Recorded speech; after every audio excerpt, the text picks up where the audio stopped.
El president de la Generalitat, José Montilla, ha inaugurat aquest matí la segona fase de l'Institut Català d'Investigacions Químiques de Tarragona. Es tracta d'un centre de recerca capdavanter en el sector de la indústria química i farmacèutica a nivell europeu. Montilla ha visitat el nou equipament, que compta amb 16 laboratoris, i ha ressaltat la importància d'aquestes instal·lacions pel futur de l'economia catalana.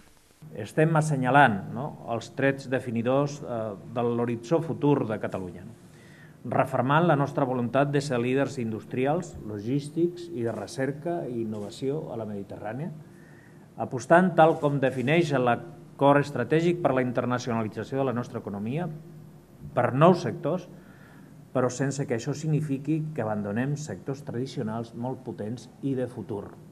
El nou edifici, que ha tingut una inversió de 16 milions d'euros, complementa el complex que ja existeix des de l'any 2003.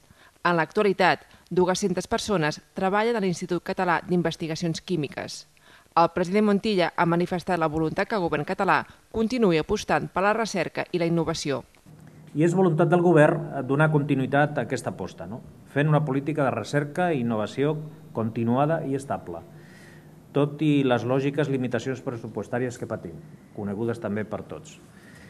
Innovació i coneixement han de deixar de ser un propòsit ben intencionat per esdevenir peces essencials de l'economia catalana en els propers anys. El centre, que aposta per la col·laboració activa amb la indústria, acollirà un viver d'empreses i grups de recerca.